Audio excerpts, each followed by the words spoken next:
stand-in for the Masters, and there's no one there to collect the actual work. And Alex is a bit upset because he's travelled an hour and a half to get to the place, and so I ended up having to take him out for coffee. As we sat out for coffee, he's there saying he doesn't play any console games at all, and he's just PC. And I switch on his list to see there in front of me, one of his best games of last year was The Last of Us, and I'm a bit confused about that. I'm not sure how that works either. No. I think maybe you gotta just watch people play it. Yeah, it's true. I do watch people a lot more now. So his favourite cinema experience of last year was Last of Us. Then, actually playing it I was playing it this afternoon. That's not far off. Yeah. Welcome to Player TV. I'm Shane. With us as usual is Josh. Say hi, Josh. Hi. Yeah. Here is yours. And Hat. How are you doing, Hat? Hello there. And here's Natasha. Hi. Tonight is our Game of the Year 2013. They might not actually be games from 2013, but we enjoyed playing them in 2013. And so without further ado, unless anyone wants to start with their Christmas experiences, feel free. Without further ado, we'll go on to Josh. All right. Okay. Yeah. So I mean, I got asked to write this list, top 10, and I realised how many of the games that I put there are quite old games. Some of them kind of games that got updated. I find kind of to be honest, I find the whole notion of release dates really, really problematic now. Anyway, with kind of games that released in their alpha testing stages and selling like millions then, and then getting ready to release. So I find it a bit crazy anyway. But so most of the games I have are kind of games with expansions and games that have been altered in some way that may have been released long before 2013. That's far better than being an alpha. But yeah, I mean, yeah, that's the way I've kind of written it though. So top of my list, I seem to have Chivalry: Deadliest Warrior, because that game is absolutely hilarious. I don't know if anybody's watched Deadliest Warrior on television, which is like the crappiest kind of is that just... Yeah, it's like... Deadliest Warrior, but it's Chivalry. Yeah. So it's the dueling mod just with various... Yeah, that's all it is. Deadliest Warrior is like that awful, like, pseudo-science, like, pirate versus Spartan kind of matchup on TV. And that's pretty much what you do in the game with, like, about 100 people all at once. And it's absolutely hilarious. If you play it with some friends, it's, like, such a brilliant experience. So I've got that pretty high up. Actually, I've got no 1, 2, 3, but it's pretty high up because there's some good times on there. I've got the Age of Empires 2 re-release because I adore Age of Empires 2, and they re-released it with a HD on Steam. Yeah, it's Steam enabled, so it's easier to play online. I mean, I used to play it online years and years ago anyway, so it's just kind of reminiscent. But they re-released it with a mod as well, which they kind of passed off as an expansion, but really it's just been a modding project for a few years called Forbidden Kingdoms. And that makes it kind of... I mean, it adds about 5 new civilizations and a few new units. But it's funny because it's the first expansion that's been out for the game in like over a decade. So it's really fun to revisit there. I seemingly have League of Legends quite high up. Of course, because whenever you and me on this podcast, we don't discuss League of Legends. No, this is a first. I'm kind of like entrenched in it at the moment. I don't know if any of our listeners have ever heard of League of Legends. What is it? So it's just the third time we've described it? Actually, last time I asked you to talk about League of Legends, you went for an hour while I had my food, so we won't talk about too much of it tonight. Yeah, but I've got that high up. I mean, there's been some big releases in there. I've got, in brackets, kind of the Asu release, Sack release, Aatrox. They're all quite very fun champions, quite good champion designs. That's interesting. I've got Hotline Miami quite high up. Hotline Miami. I think that might have even come out in 2012, so I don't know. I might have gone wrong there. But I really enjoy Hotline Miami. I really loved Drive when that came out as well, in the cinema, and it's kind of that feel. But it's a really fun game. I like you kind of just... It's really hard. You die, you just chuck yourself back in, keep going at it. And the visuals are very psychedelic.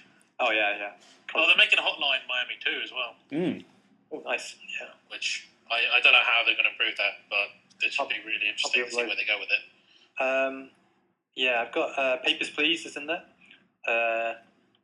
Really, really fun game. Well, fun might be the wrong word. It's quite kind of poignant. Interesting game, I think. Yeah, it's very different. I think it was in Charlie Brooker kept banging on about it when he did that kind of games program a while ago.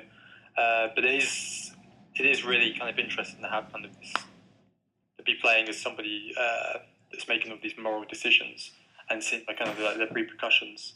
It's quite it's a surprising amount of depth, kind of because there's quite a few different endings and stuff you can get out of it. Yeah, it's a game that I've seen and heard people like mention that looks like it's not there for fun. It's there to sort of see kind of what that role was. It's not something you're going to pour a lot of time into. I mean, I've got it kind of sitting there like next to League of Legends and stuff. They're very, very different games, but I've got it in there. It's definitely worth checking out. Cloudberry Kingdom is in there, which Kez showed me actually, which is really, really fun. That's kind of got that kind of Hotline Miami feel to it, where you're going to fail a lot, and you're going to keep going at it, restarting, going at it. It's a platformer. Right. It's a platform. I think there's only 2 buttons, literally just the stick and jump. But between those 2 kind of buttons, the stick and the jump, there's an unbelievable amount of precision and depth and kind of skill and everything you need. Because there's all kinds of there's like an angel wings where you get 2 jumps, and there's there's one where I think you can even there's just loads of variations on the jump. Kind of like an arcade style platform where it was all about being pixel perfect and kind of just going. What else have I got? Tower Wars. That's an interesting one. Have you tried that hat? I can't remember if you've got it. Yeah, Tobias and Elliot gave it a go. So I'll explain it. Tower Wars is it's a tower defense game where you maze, and it's kind of got a strong PvP element to it. It's really, really reminiscent of loads of scenarios that used to be on Warcraft 3. And they were called Malls in Warcraft 3 because it had a really kind of big tower defense scene to it. And in many ways, it's just kind of a worse version of those old mods, but it's still noteworthy. It's still quite fun. It's still they put. Did you play it cooperatively with anyone? Or? I did. I've tried co-op. Yeah. I've got to say, I did like the fact that I thought it was a bit. I think Wave 6 or something they changed the rules. Just okay, we're gonna just destroy you. Yeah. So you play cooperatively and. The computer literally just blasts random chunks out of your maze. Yeah, it's just that doesn't seem fair. Really luck based. Yeah, I didn't like that at all. That was probably that's the only way I've played it. And that's my big experience. That side, there's a decent kind of amazing tower defense PvP kind of. I don't. And then I've got kind of a note to self at the end of my list saying most of the new games I played are a year or 2 old. Yeah, a few games I played last year, Dark Souls. Witcher 2, Octo-dad. They actually came out the year or 2 before, so I'm lagging a bit on. Where did you get hold of Octo-dad? I don't think it was due out till this year, as in 2014. I've got it on my PC, so. Okay. Octo-dad came out before. Oh, I guess I'm just looking at the PS4 version. It's quite old now. Yeah. I think they're the first part of it. I don't know if they're doing well. But that's my list. Yeah. I mean, there's a lot of other stuff I played. But a lot of it didn't come out last year, so I was struggling for that. That's okay. I was just struggling with remembering what I played. The thing is, there's a lot of stuff that came out last year I still want to play, like Pikmin 3. I absolutely want to play Pikmin 3 and the new. Yeah, that's right. Yeah. But I'll pick them up when they're cheaper. That's seemingly how I work now. Well, there's nothing wrong with being, as long as you keep a list and you can remember what you actually want to buy and actually do it, there's nothing wrong with lagging behind, so... Yeah.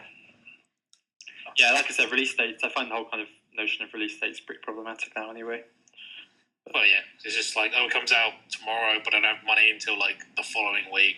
Yeah, it's like Dota 2 was officially released a month or 2 ago.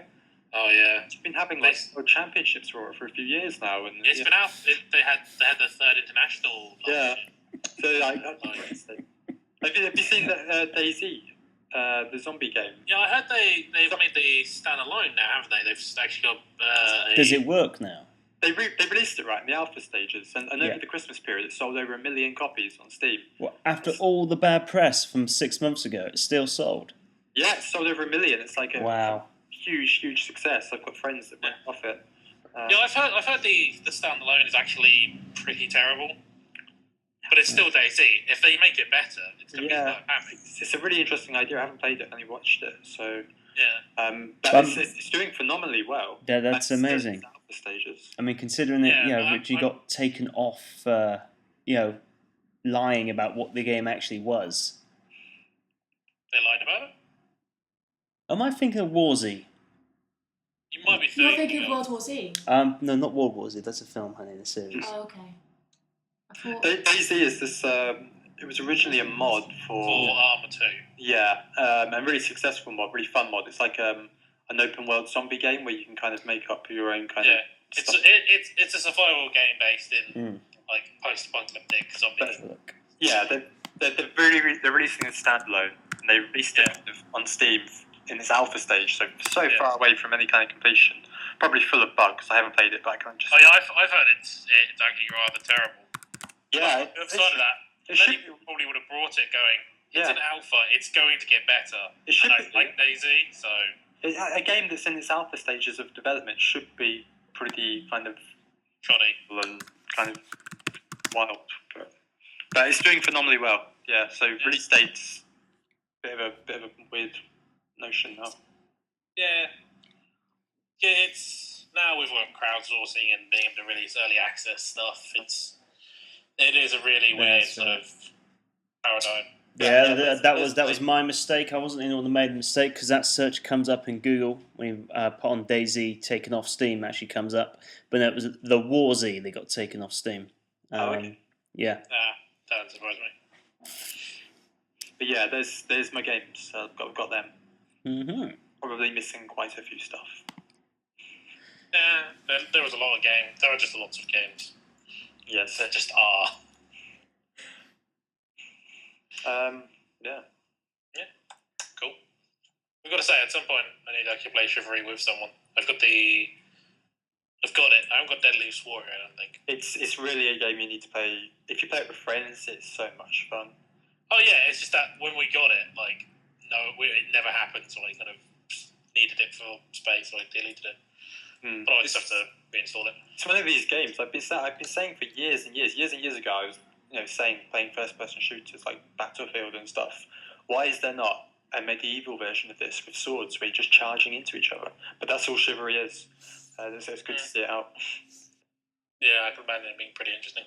Mm-hmm. Yeah. Awesome. Now, Josh, do you think any of your games could be the ultimate game of the year? Well, I mean, the rest of us could agree with. So Age of Empires 2 is probably one of my favourite games ever. So I don't even know if I should keep it in there as the re-release. If I include that, then that's probably my favourite game on the list. But that's your game of 2013. That's your game. A game that actually came out in 2001. But yeah. That's not the only game on this list that came out in 2001. Is it not? No. If you go down, mine's 2002, 2003. One of my actually some of them are earlier than that, but yeah, they just got re-released this year. Let's have the Age of Empires 2. I think it was 2001. Yeah, it's a long time ago now, though. Conqueror. But it's interesting that out of all of them, that was the one they kind of went, re-release. 2000, year 2000. Oh, wow. The expansion. So has that been your game of the year every year since then, Josh? Probably. Well, they've re-released it officially for the first time in like a decade.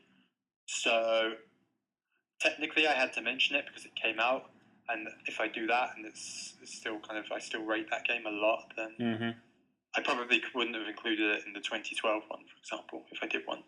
Oh, okay. Otherwise, yeah, if I included that every year, well, that would just be like a favourite game of all time list. Yeah.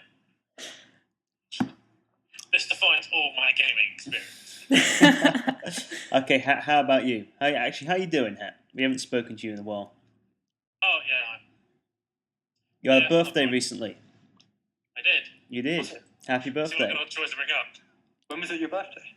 Oh, it was on Tuesday. Oh, happy But birthday. I don't particularly care of making a big fuss about it. No. That's all right. But I will say The this: world knows now. Gerard, one of the friends of mine, Jared knows, did get me possibly quickly rushing up to one of my favourite games ever for my birthday, which was nice. What's the game? It's a game called Nidhogg. Okay. Send it to me. It's very weird to explain because the person who made it kind of just shuffled. It's been out for ages. Well, not hours. It's been made for ages. The person who made it used to just shuffle it around conventions, sort of showing it off, but never released it, and now they've officially released it. Yeah, the reviews came out today. Yes, it's such a great game. Basically, you play. It's PvP. So it's 2 players. They both are like very pixelated stickmen with swords, and you've got to defeat the other person and run past them several screens. And it keeps going back and forth because there's lots of things you can do. You can jump, kick people, disarm them. You can roll past them and all sorts of stuff. And when you get to the end, you jump off a cliff and get eaten by a giant worm. Wow. It is so psychedelic and so much fun for how simple it is. It has direction buttons and then an attack button and a jump button. Where can I get this game? It's on Steam. Oh, okay. It was added like maybe the beginning of this week. I will now check it out. Oh man, it's totally worth it. Like it's designed to be incredibly simple. I wouldn't rate it beyond the gameplay. Like the graphics are terrible, but the gameplay is just so much fun. Everything happens so quickly. You can like roll under people, turn around, stab them, and continue running. They can get you. You can throw the sword as well. That's very amusing. So what's the name again? It's called Nidhogg. Okay. Yeah, that was the game I wanted to mention because everyone should play it at least once. Yeah, I'll definitely check that out. Yeah, and hopefully there's another game like that that should be coming out soonish, possibly this year, called Barry Ball, which is basically a similar sort of concept of it's a very graphically weak game where it's just coloured characters jumping around. But the idea is you throw it's actually I'm not going to get into that one because that's going to take a bit more longer to explain. I should really go into the smaller stuff. I just logged on to Steam and another one of my friends has DayZ. It is surprising that like people are going to buy that game just they have it. It does get good. All of my friends that are online and playing games on Steam are all playing DayZ. Oh, wow. Yeah, that game is. Yeah. Well, I think it's sort of the survival game that a lot of people have been wanting. Yeah, it is kind of a unique concept. I think it's the death as well. Death actually means something in that game, which is really refreshing. How does it compare to State of Decay? That's the kind of. Isn't that like the Riot game? No. That was. That's State of Emergency, wasn't it? Yeah, State of Emergency. State of Decay came out earlier this year on the 360. I believe it must be on the PC somewhere as well. Probably on Steam. Where it's a open world. Well, imagine Grand Theft Auto if it was zombies, and you were able to drive the cars around and everything else. Ran in real time, so you had to, if you had to wait 10 minutes for something to happen, you had to wait 10 minutes for something to happen. I think what's different is it's kind of poses itself as like a massively multiplayer online RPG type game. It's not a game like that, but it's got that kind of feel. So everybody's making clans. Okay, so State of Decay is that, but without being multiplayer. Oh yeah, the multiplayer aspect's absolutely all important. Yeah, I think the multiplayer kind of really makes that game because there's no alliancing and there's nothing to stop you from just killing other players. You can steal supplies. You can do things in DayZ like farm crops to try and get food to stay alive, and other clans, other people, or literally hordes of zombies can come and try and take your stuff, and you can kind of like kidnap people and like tie them up and like interrogate them and do things like to other players. So there's a lot of really interesting kind of things you can do. So sorry, what use would zombies have for crops? No, they want to kill the people that are farming the crops. Oh right, okay. They don't want the crops for themselves because that would be kind of pointless. Yeah, zombies. But because it's all based around survival, so food is scarce, ammo is scarce, everything's scarce. So everyone's sort of fighting for resources. So some people like team up and do it cooperatively, and then there are people who are just like, come into this church. There's a friendly guy. You walk in, you get shot by a sniper rifle, and then they steal your stuff. It's sort of. It takes like a lot of the interesting aspects of horror films that we've seen, like The Walking Dead, as a TV series, and then puts it in players' hands, and then just bots. But you see, I'm thinking they're missing a trick there because if you give a man a fish, he'll eat for a day. If you teach him how to fish, he'll eat for the rest of his life. Now, if you give a zombie a corpse, he'll eat for a day. But if you teach him how to plant his own corpses and dig them out the ground, he could eat forever. That's not how it works. You can't plant a dead body and then it grows more. What else would you call a cemetery? It doesn't grow bodies. Technically, they could farm humans if they were smart enough, like just breed us and then eat, like we do to cattle. But that seems like a very weird. That's a terrifying concept. That's not very zombie-like. Zombies wouldn't do No. That would be like if there was like a lich or a necromancer behind it, and he was just like. It's like reverse Resident Evil. It's like the zombies Matrix. farming people rather than people farming zombies. Yeah. Very weird. It's the zombie matrix. Yeah, it does sound like the Matrix. Yeah, that's all I did. Robots were zombies. Zombie robots. Someone needs to make this terrible film. Oh, jeez. But yeah, the more I talk about that game, actually, the more I want it. Yeah, but I think I'll wait until it's a bit more into production. Yeah, that's my logic as well. Paying £20 for a game that's in its alpha stages is, but so many people are playing it. Yeah, but because that game's still an alpha, like I don't think the large majority of them are going anywhere. So like when we eventually do join, it'll be like there'll still be loads of people to interact with. Yeah, I think it's a good idea to leave it. It's not you're right. It's not going anywhere. Nidhogg right in the front. Yeah. That game is far too much fun. Right, the other games on my list. Mm-hmm. I didn't want this very late. I kind of went through other people and just like, most people were mentioning the games that would probably be up for Game of the Year. Mm-hmm. But the only one I found that I thought would have been up for the award if on an official website is Bioshock Infinite, which I found weird that no one mentioned.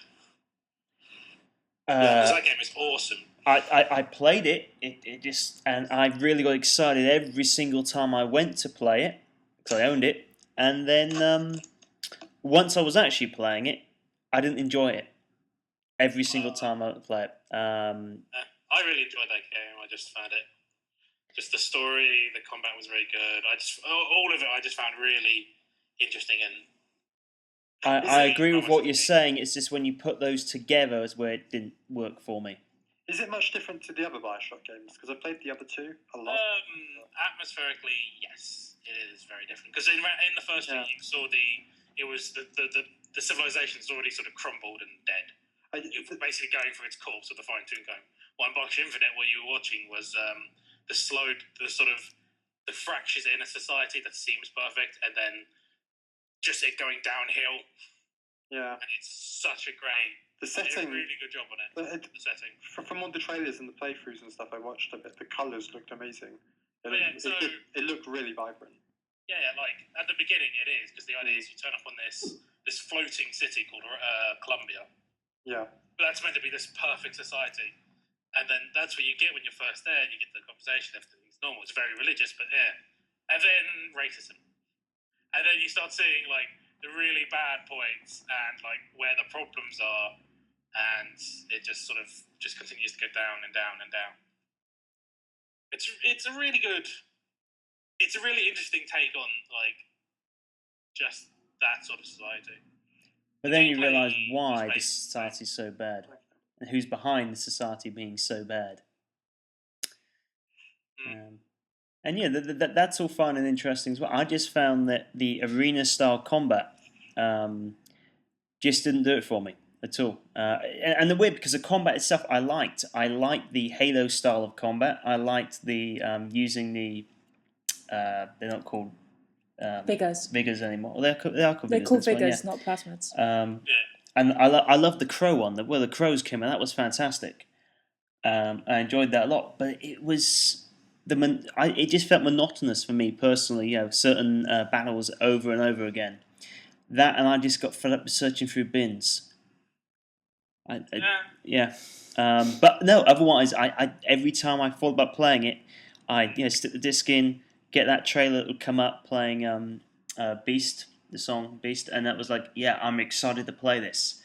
Yeah. And then I could do if I played more than 30 minutes at a time, I was tired, and it's like, That's fair enough. It's just, Mm. I suppose, going the expectation, because from the first 2 games, I haven't actually played the second one. I played through the first one because the combat's very different in that it's Yeah. not sort of in Bioshock Infinite. It's very segregated. Yeah. You get massive arenas to fight in, and there's a lot you can do that's actually pretty cool and interesting.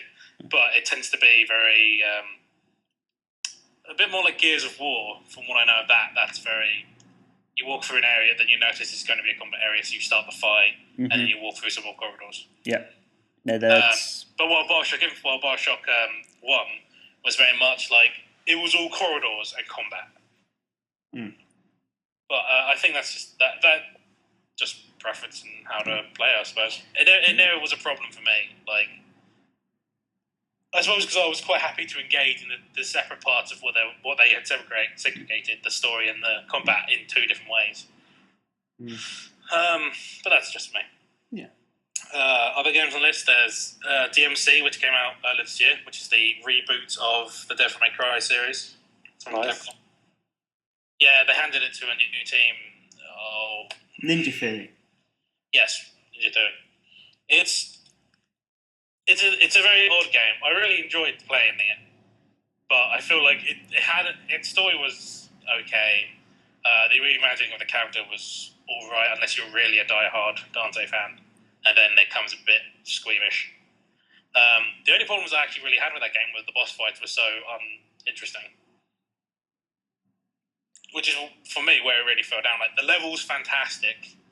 The concept of where you fought of, like, some of the enemies was really nice. And then when you got to the big boss battles that are meant to be these really impressive bits, the fight itself fell down. Were they? It felt filling. So they just weren't cinematically kind of pleasing, or was it not challenging, or?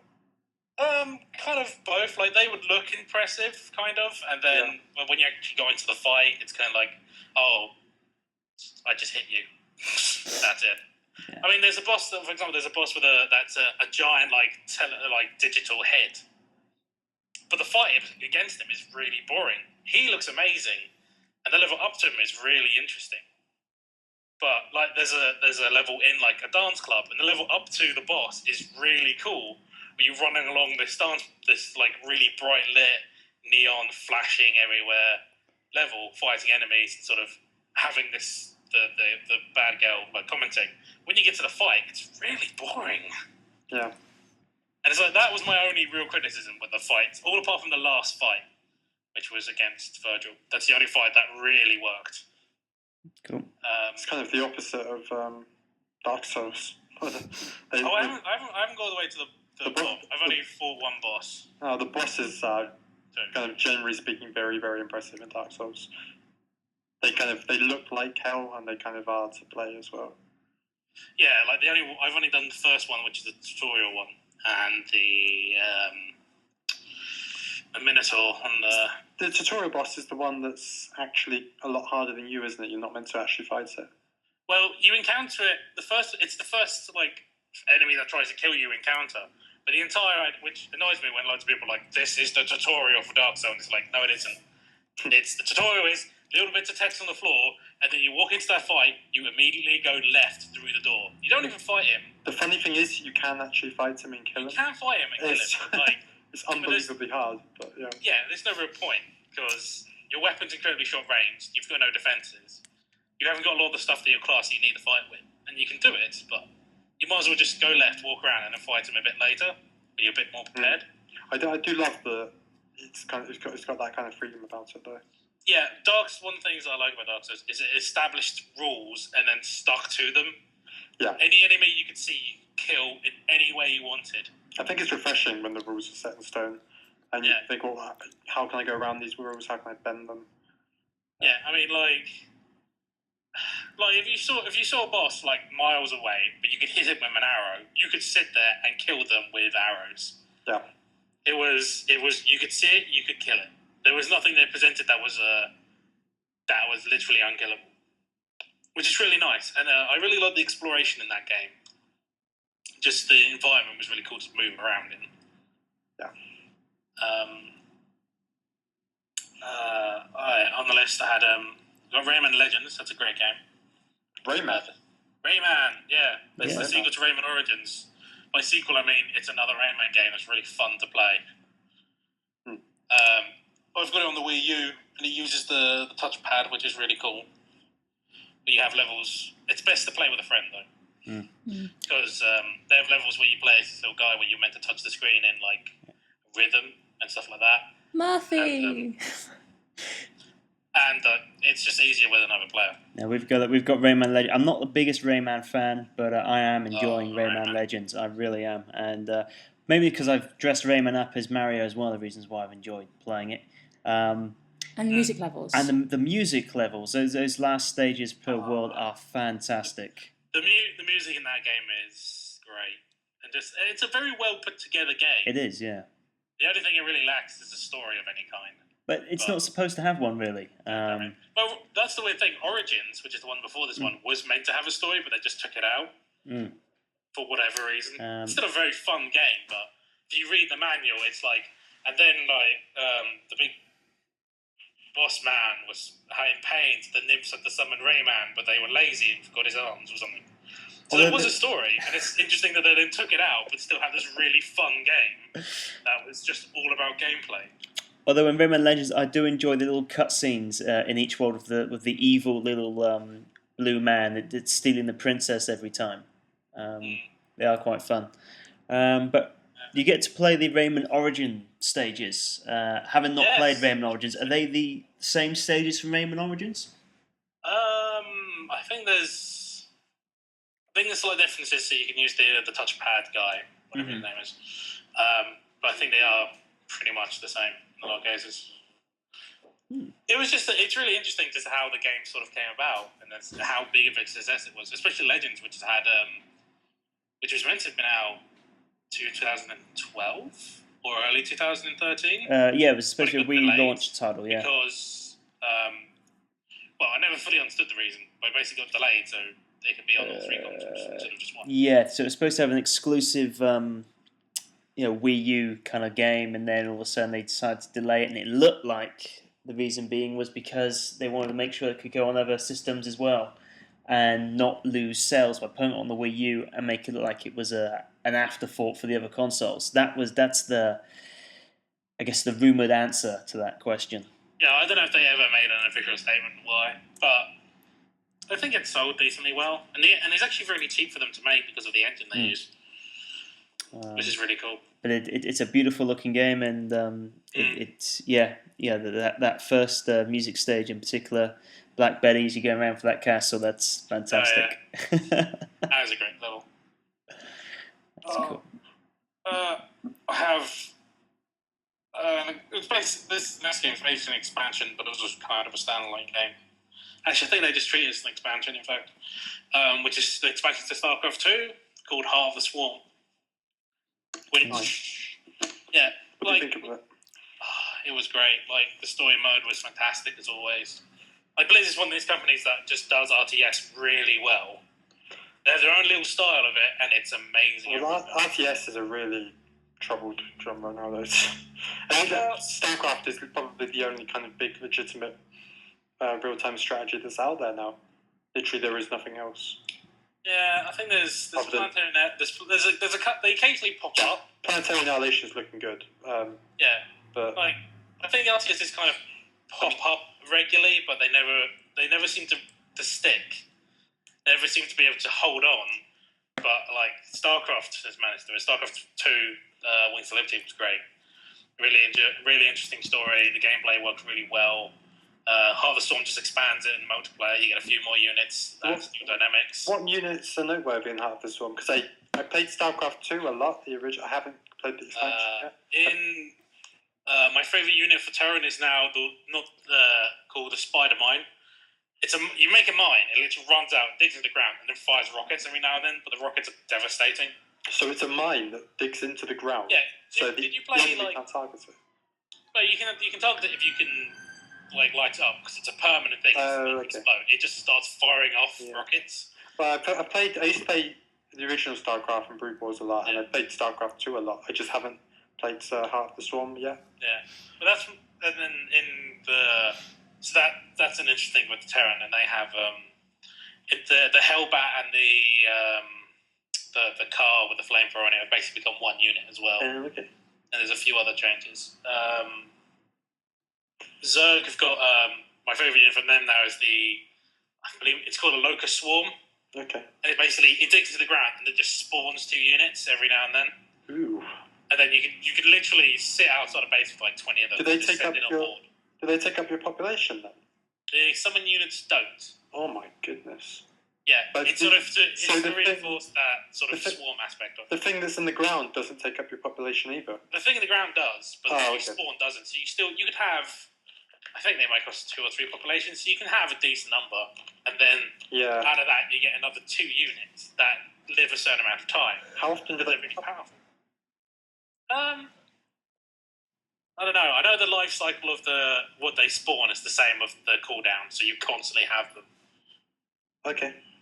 And the Protoss got a little change to the mothership and got a new air unit called the Tempest, which is basically just a long range destroyed. Okay, that suits me actually, because all I used to do was get Protoss air. Oh yeah, Protoss are awesome. But the story, even better was the story, because it took on. You play as Kerrigan, which is really interesting. Because at the end of the first of StarCraft 2, she was sort of de-zerged. And you sort of play with the immediate results of like what her feelings towards humanity, her slight control, and then her re-zergification, and then just that. It's just so well done. I think that's something I would give to Blizzard, and everybody forgets this, is how good the storyline was in the original StarCraft as well, and in Warcraft 3. They had phenomenally great stories for a real-time strategy. Oh, just stories in general. Like even in Warcraft, into World of Warcraft, you can still find this really interesting characters and story. I think the Warcraft story and WoW. The problem is it just became a lot more kind of sprawling, a lot more trying. It was a lot harder to follow. But once they started, it was a lot more kind of easier to play through in Warcraft 3. The story rather. In WoW, it's a lot more. In WoW, you've really got to go out and find it, if you know what I mean. Well, they got a lot better with Wrath of the Lich King. They got a lot better at showing it and segregating it, being like, this is. Yeah. I've been playing through Mr. Pandaria the last 2-3 months, and it's really awesome. I've only dabbled in Mr. Pandaria, actually. I think I got like a level or something. But they use so many. They have a great moment because Pandaria is meant to be this like nuclear faction with them, and they have basically the Alliance the whole turn up and they cause a war in the first starting area. And the whole idea is you bring about this rising of what's basically like negative energy. I think I played that, yeah. Yeah, but that cutscene's great because they just line up these 2 armies, they clash, summons a giant thing. And they just do it so well and so consistently. Did you play the Old Republic at all? I played a bit of it. I did it have that same kind of... The problem I had with the Old Republic, and I think I had it a bit with WoW when I was playing, is... When they have these really, even if they put loads of effort into it, it has a really good kind of story, and I'm kind of saying that with my fingers kind of crunched a bit, but it never feels very unique because you just see everybody else doing exactly the same thing near you, and you're like, hang on, this kind of individual story I've got going on isn't really that individual. I think there's a bit of a conflict there, but. I think they only really usually sort of sing you out in like the small quests, the ones that are the like story quests where you're probably going to play through them solo, so not instances or anything. Yeah. In fact, in most dungeons, you're being asked as a group to do something for people, which is generally an interesting thing to be doing. So they did a good job of having those sort of things separate. Don't get me wrong. I think it works better in WoW than it did in the Old Republic. I didn't enjoy it. I think that the problem with the Old Republic is you had those companions, and everybody else had exactly the same companions.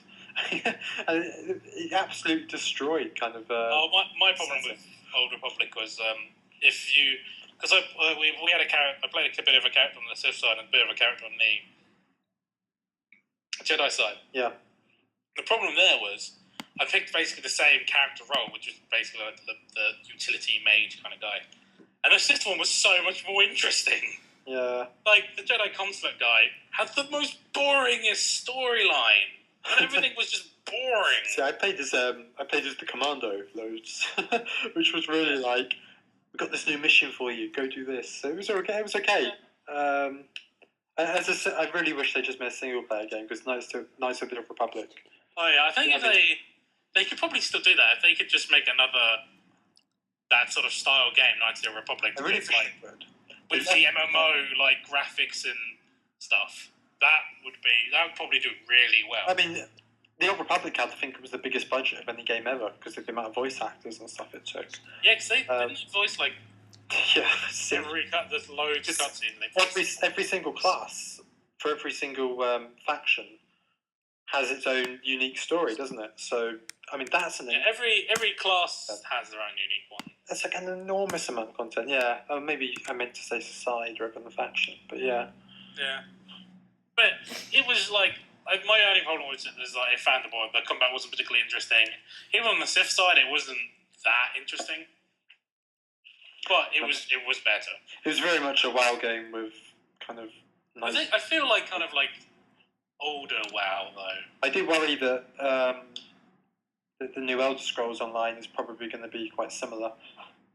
See, for that game, all I think they really need to do is just make Skyrim but with more people and be able to play at the same time, and it would probably work very well. I don't know. Yeah, maybe. I don't know how well it's going to work, but I think because the appeal for me in Skyrim and Fallout and all of those big like sandbox games I've done recently is like I'm out there by myself. I can do whatever I want.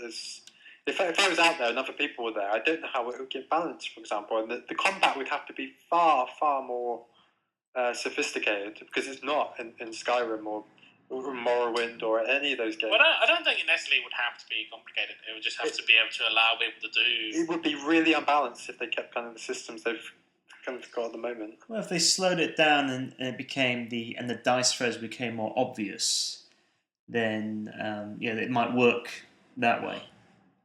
Yeah, I know. Like, I always kind of wish that Skyrim had a multiplayer mode because you've got a massive world, and it's like, why can't it be like Borderlands? Why can't I just explore this world with friends? See, I tend to agree with you. I'm always saying developers should just add in a multiplayer, even if it's not great. Just have it in there because sometimes you just want to explore the world with some friends or whatever. It makes me want to play a game a lot more.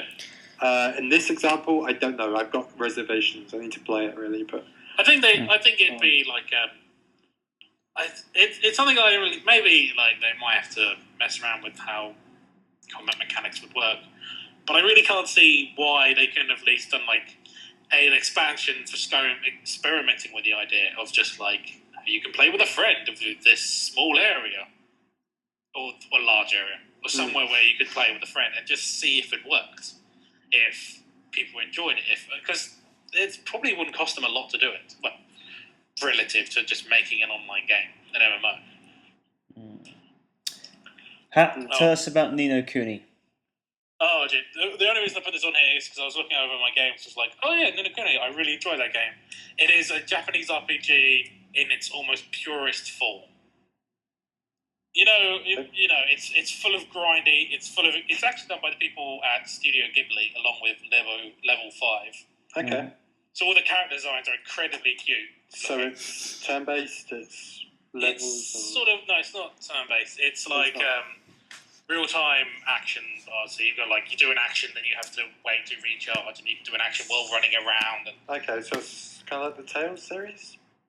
Yeah, that's probably the closest to explain it, but you can tame monsters, you can fight yourself. It's very slow. Like the first hour of the game, there's no combat. You just walk around getting told what this kid's story is. Oh, okay. But the story's interesting. It's very Studio Ghibli, where it's sort of like this kid will save the world. This is the evil force against him. Is it pure kind of Ghibli artwork as well then? Oh yeah, the entire thing is designed. All the character designs, all the monsters, everything is designed by. I'm pretty sure they did everything apart from the gameplay actually. So they had a massive input into the aesthetic art style. So even the computer graphics tried to emulate the style of. Was Miyazaki involved at all then? That I don't know. No, I got PS3 on Tuesday morning, and Ni no Kuni was one of the games picked up with it. And actually, one of the reasons why I picked the PS3. But no, his name doesn't pop up from what I've seen. Yeah. But it does have a Welsh cast. Has Drippy. I absolutely adore Drippy. High Lord of the Fairies. Mm-hmm. Drippy is a jerk. He's You listen to what he says, amazing. he is an utter jerk. He's He says amazing. everything really awesomely. So you're just like, oh, Drippy. No, I can't hate you, despite the fact you're like just telling me to leave my dead mother. Yeah. And just basically just telling me to do stuff. Yeah. Crybaby Bunting because your mother died. Yep. Yeah. So He's it's that- amazing. but it's very grindy. It's very. It's very much what defined a lot of Japanese RPGs for a while. Yeah. So very very story heavy. Still does. I'm very in the early stages of it. Is it too grindy? Is this going to be like playing Final Fantasy VII? I Or haven't had to grind massively yet. Luckily, I'm not that far in. okay, It's kind of got drowned out by a few other games and playing League, okay, other stuff. However, the combat's really good. It's once you get the hang of it, they're intuitive. There's lots of tutorials. There's lots of stuff to do. Yeah, it's just a general all-round really good game. That okay. if you're a fan of RPGs, will probably be a good one for you. Nice. No, I mean the most recent RPG that I've really enjoyed was Eternal Sonata, and I don't recall having the grind in Eternal Sonata, or feel that grind. You know, you seem to.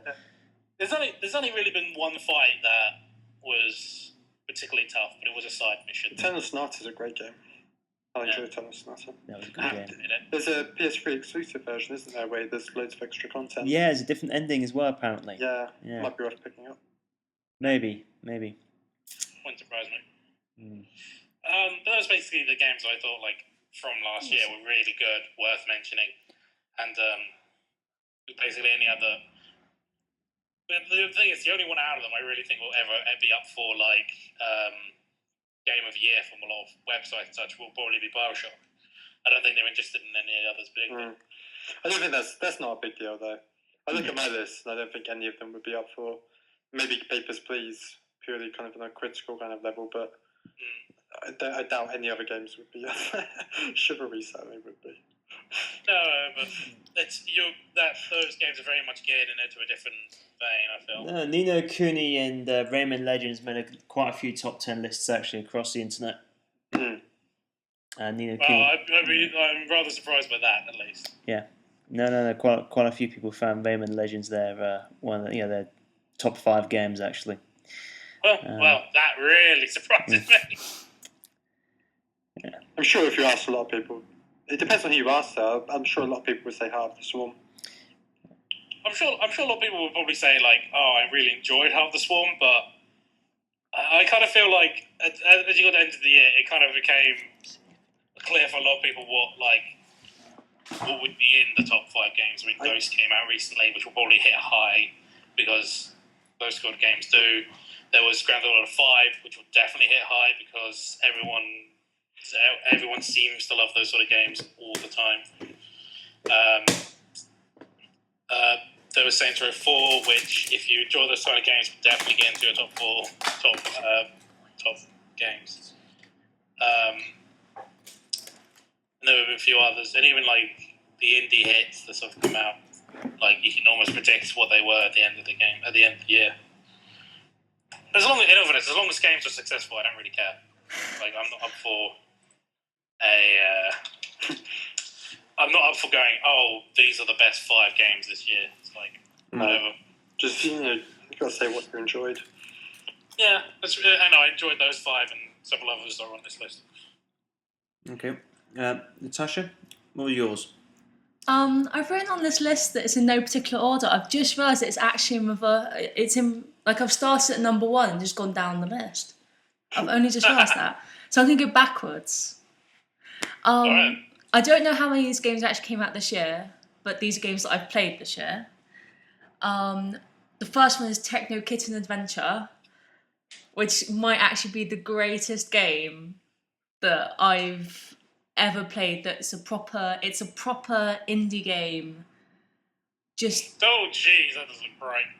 It's basically it's like a game called Copter, where you just hold the A button to make your little cat fly up and down and avoid obstacles.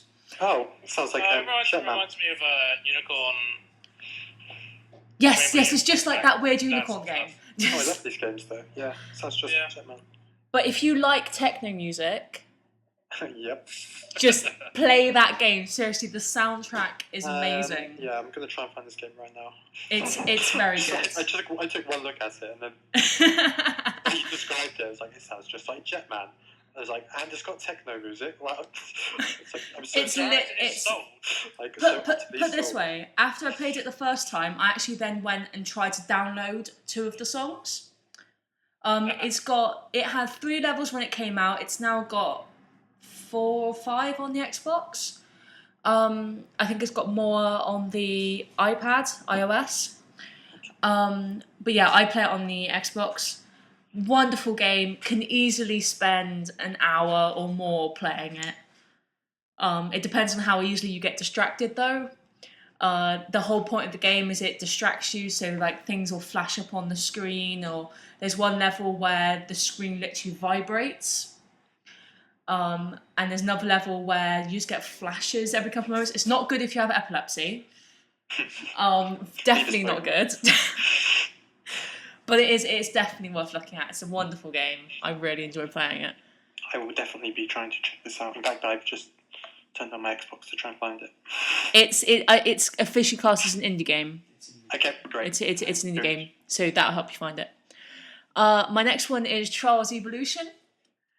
I'm really bad at Trials. I think I've got that. Is that the bike game? Yeah, it's like a 3D Excite bike. Yeah, at school. I always used to play a game that was just like it on Miniclip or something. It's really, really frustrating. But when they re-released that, I played it on my Xbox. I had a good time with it. I think I've only got the demo for it, but it's still quite fun. It's a really good game, but I mean, a lot of the games on my list are not there because I necessarily enjoy the game as much as I enjoyed the experience of playing it. Yeah. So to sit down and play Trials with my 2 stepdaughters and getting over 300 deaths on one level because we decided we were going to do the level on the weakest bike we physically could. Yeah. So we're doing a hard level course on the slowest bike, and then we can't quite climb up this wall. And getting over 300 deaths as we're trying to survive, that was... It's a special feeling when you get there, though. It was. It literally caused me and them to just start cheering. We did finally... It was something like 349 deaths, and we finally managed to climb that wall. Nice. Yeah, did you have to do it on my save file? Yes, we had to do it on your save file.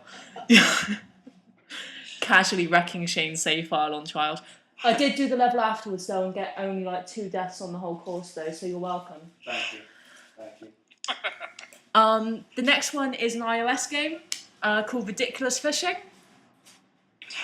which is a fishing simulator, which doesn't sound interesting in and of itself until you realise that you can literally make your lure into a chainsaw. What? And you can chainsaw through fish. Wow. It's amazing. When you said simulator, I was like, wow, this, I go fishing in real life quite a lot. I've gone fishing a lot. And I was like, I like fishing, yeah. Oh, wow. Chainsaws. Chainsaws. So I think that's the term ridiculous. Basically, it starts off as a normal fishing simulator where you tilt the device to make the lure go from side to side. As soon as you hit your first fish, it then goes up and you have to catch as many fish as you can on the way up. So the idea is you get as far down as you can, and then on the way up you catch loads of fish. And then the fish get thrown up into the air and you shoot them. Oh, right. And as the game gets on, you get power-ups, you get like a chainsaw lure, and you get different guns, you get things that electrocute the fish as you hit them to give you more chances. You get power-ups, which mean the fish, you buy, the people buy the fish for more. Although I don't understand, if you shoot a fish with a blunderbuss, who's going to want to buy it? Because it's just going to be like chunks of fish meat everywhere. But yeah, really, really fun game. You can still make fish fingers out of it. Still make fish fingers out of it, arguably. Yeah. I think it's about all I can say about Ridiculous Fishing. Definitely worth downloading. Very, very fun game. You say it was on iOS? It's iOS, yeah. Okay, cool. Next is Jetpack Joyride, which is a game on Windows Phone and apparently it's on everything. I didn't realise that. I play it on my phone. And I'm not ashamed to say that it has 15 levels of difficulty, and I have completed that game 5 times over now. So basically, it's a really fun, addictive game, very similar to Techno Kitten Adventure. Basically, exact same gameplay, except you've got a jetpack rather than your flying cat. And you've got to try and collect coins, and you buy power-ups with the coins, and it's just a really fun game. It's by Half-Brick. Yes, it's by Half-Brick, the guys who made Fruit Ninja, and a couple of other things. Okay. And it's free on Windows Phone currently. Well, good for Windows Phone. And on Windows PC and stuff like that as well, if you have a PC that can play it, like Windows 7. Windows 8. Windows 8, not Windows 7. What's next? Oh, Little Inferno. I saw someone play this game. I say game. It is a game. It I is saw a someone game. play it, and it's that is a really, really weird game. Yes. Have you seen the ending of it? What? The main gameplay itself is basically you buy items and you burn them in a fireplace. That's the main gameplay. That's all you do. You buy items and you burn them. But as the story, it's actually got a story. You get letters from people. The idea is basically there is snow all outside, so you can't go outside. And you are stuck in front of this fireplace, burning all your toys to stay warm. And as it goes on, you get letters from your next door neighbour who's kind of in love with you. It's a little bit weird. She's a little bit stalkerish, even though you've never seen her before, probably. And as it goes on, it just gets weirder and weirder and weirder. Am I allowed to give details about the ending? Yes, it gives many spoilers as Okay. So at the end, you basically get a letter saying it's now time to burn your house down. So you have to burn a specific combination of items and burn them with the sun, and it basically blows your house up. That sounds immense. All of a sudden, you realise that there is in fact an outside world. And this is a brand new revelation to the character you play as, that the outside actually exists. So you're watching this young boy, you're leading this young boy walking through the streets, trying to find the company, the headquarters of the company that made this fireplace, called the Little Inferno Fireplace. And just the ending is insane. You find the place, and you find the person who made the fireplace, and she gives you a hug, and it's just really, really weird. And then it's the sad realization that you've actually destroyed this boy's home, so he has nowhere to go. He finds the Tomorrow Corporation is what it's called. He finds the Tomorrow Corporation, and then he realizes that actually he burnt his house down. And then you get the credits, and it's insane, but it's so brilliant. That sounds really good. It's on the Wii U. Definitely worth downloading if you have a Wii U. A lot of fun. Sort of brings out the inner pyromaniac in you. Yeah, I watched. There was a web series I watched that they played it, and I was just like, "What the effing?" Yep, that's pretty. That was pretty much. Because the entire game is just about burning stuff in combinations and going through that storyline. It's just really odd. I do have a tendency to play characters with an affiliation with fire in games. Perfect game for you, Josh. Perfect game for you. Yeah. Like, literally all you do is just burn. It's like my inner kind of, well, yeah. It is amazing. What have I got on here next? Oh yeah, Grand Theft Auto 5. Yeah. I've only played the first mission, but I watched Shane play through the whole game. So that's on my list as a cinematic experience rather than as a gameplay experience.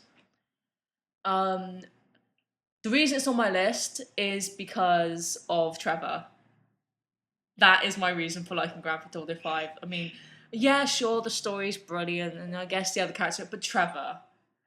You can't not love Trevor. I watched... Shane was playing it, and he swapped to being Trevor. And the characters do random things when you're not playing as them. So, like, we saw Trevor wake up in a bed with another guy, like, just cuddling him. It was really weird. But the one that stuck in my head was he was basically stalking someone on a scooter and talking about his scooter buddy. And it was quite clear that this guy probably had no idea that Trevor was following him. But we watched Trevor follow his scooter buddy and talk to his scooter buddy for about 25 minutes. We're just watching Trevor just go, me and my scooter buddy riding off onto the horizon. That was amazing. You don't need more of a reason to like that game. Although the torture scene was not nice. Torture generally isn't. Torture generally isn't, but I remember hearing things about this torture scene and people getting upset on Twitter about it. Huge big deal, trending worldwide on Twitter for days and days and days, which is quite a big deal, I presume.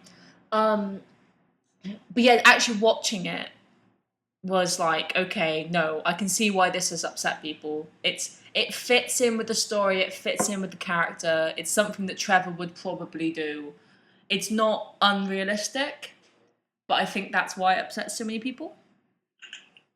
Oh, it probably hit a bit too close to home for some people. Oh yes, because everyone gets their teeth ripped out by crazy hillbillies. That's... Have you seen Old Boy? No, I haven't. Oh, well. That doesn't happen. That would explain why I don't understand the upset. Okay. I can understand. So I got Techno Kitten, but my controller ran out of battery. Oh no! Now I'm just like looking at it on my Now you're just staring at it. Just like, wow. What do I do now? I don't think I need a control. Yeah, you don't. You can just listen to the music. Yeah. My favourite level I is... haven't even got the music on yet. I'm just lost in the colours. Oh, I've just got this wonderful image of you, Josh, just staring wide-eyed at your screen. Yeah, that's pretty much exactly how it is. And there's just please reconnect controller at bottom, but I don't need to. I don't need to. Play the lava level and tell me that is not the best song. It's amazing. Trial, so I'll see if I like it. The main level. You mean If you're lost in the colours, that's game to play. Yeah. The one that actually rumbles. Yeah. So yeah, one of the levels has rumbles during the chorus, which puts you off quite a lot if you're not expecting it. So there's a little heads up for you, Josh. Okay. I'm loving this game already. I haven't even played it. It's a very good game. It's looking at these ships and stuff, and it's just wow. It would be a lot higher on my list if I didn't have other games on my list. A dolphin with a pump just went past. Stop laughing at me! Next is Animal Crossing: A New Leaf. Nice. I love Animal Crossing so much. You still, for years and years. I should let you do it first. Sorry. I got it December. I played it obsessively. Paid off my first 2 mortgages within 3 days. I now have a jungle in my town of all different types of fruit. I've got lemons and pears and apples and coconuts and bananas and mangoes and lychees and cherries. So I'm making, every 3 days or so, I'm making about like 60,000 bells just from selling fruit. Which is a very good way to make money on that game. Last time I played it, which was about 3 days ago, I unlocked my nightclub, which means I get KK Slider coming in. Nice. But the most fun I've had on that game probably is setting town tunes. So I like music quite a lot. I'm pretty good with identifying notes and stuff like that. I've managed to make my town tune the theme from The Hobbit. So every time I talk to someone in my town, I get the theme of The Hobbit in random keys, That's immense. which is pretty cool. And before that, it was something from Transformers the movie, as in the cartoon movie. Yeah. Animal Crossing was a game I wanted for years and years on the GameCube. I was really hyped up to get it, but it never got released in Europe. And I remember it got released in Australia, and I was going to get a freeloader and all sorts to try and get it. But literally, my enthusiasm for the game just died down towards when it got really popular over here, and then now I'm just kind of really indifferent about it. You're just being a hipster, Josh. Yeah, there was a time when it was literally like my be all and end all, and that's all I wanted. But There is a European version, Josh. there is now. There Yeah. wasn't ages ago Yeah. when I wanted it, for years. I mean, on the GameCube, I mean. Yeah, it came out eventually. Yeah, it came out well after the Wii came out. Yeah. Yeah, it was just like, why didn't this come out when I wanted it? I don't know. I used to really like Harvest Moon as well, and that's kind of a similar game. So. I've never played Harvest Moon. I mean, I wasn't interested in Animal Crossing. Basically, I got into Animal Crossing in the last one that was on the DS because my eldest stepdaughter got it and she wanted someone to play with. So I was like, oh, okay, I'll pick this game up. It looks like a cool little RPG. And I became completely hooked on it. Yeah. I'm kind of scared that if I ever got Animal Crossing, that might happen. It's dangerous. It's amazing and it's wonderful and I love it. And this new one's great because you're actually the mayor of the town, so you get to decide. So like my town has late night shopping. It has like a rule where everyone has to donate to projects. So basically, I'm not paying for everything. Can people become unhappy if you make bad calls? Yeah, they do. People will move out if you make the wrong decision. Oh my God, this sounds fantastic. I'm going to have to get this. And I'm currently I've built a bridge. I've got a nightclub which is just opened called Club LOL, which is great because that's where KK arrives and I love KK. Yeah. That's right. All games like this are just based on that Simpsons episode where Homer becomes a missionary. It's very much I'm going to open a casino and. I'm gonna say I never got into Animal Crossing. I never really got into Harvest Moon, but I played it, and it is as an outside observer. It's always a really weird concept for me. It is really weird. I mean, I never really got the appeal of the game. Did you ever play The Sims or anything? Yeah, I played a bit of The Sims. yeah, I think it's kind of like because I grew up playing Sims on my computer. That's kind of where it's almost like it's like a weird twisted form of nostalgia. It's probably the same thing I feel for Pokemon. Yeah. I don't understand any sort of RTS or MMORPG or anything. The last RTS I played was Seven Kingdoms, which was released in, I think, 1998, something like that. It was like one of the only games I had on my computer. Oh wow! The last real-time strategy game you played was like in 1998. Yeah. Wow. I mean, I've played it more recently than that. I mean, that was like the golden age, though. Yeah. No, I mean. Births and Greats. Well, I think it was the year before Age of Empires came out. Yeah. Yeah, it doesn't mean it was a bad year, Jared. No, there was some great stuff around there. Like Total Annihilation was fantastic, and that was mid-90s. Command and Conquer came on around then as well. Just before. I wasn't arguably old enough to play that type of game. Neither was I just did. Well, that's irresponsible parenting, Josh. I think I was just an unresponsible child. Very unreasonable. Well, probably like people didn't really realise what was going on in those games at that time. I know. I mean, when you look at it back at now, it's kind of like those games kind of were like possibly shouldn't have actually played, but Command and Conquer was a bit. Some of the, especially Red Alert, had some pretty kind of lurid cutscenes, but I think like Total Annihilation, there's no harm in that. It's just robots.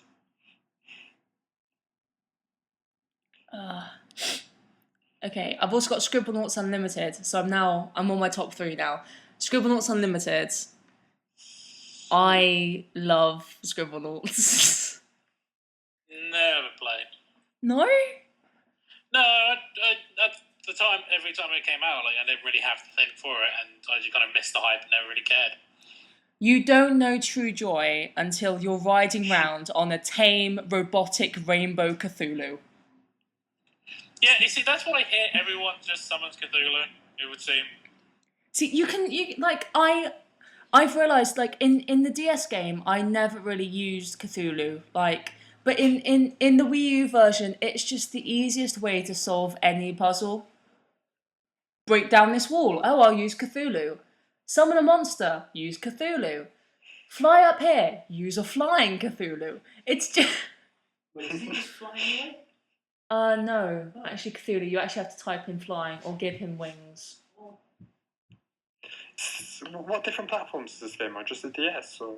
It's Scribblenauts Unlimited is on the Wii U, and is it on the 3DS? And it may have come out on Steam when it came out in America last year. Oh no, yeah, it is out on Steam. I've Is watched it? the playthrough on Steam. Let's have a look.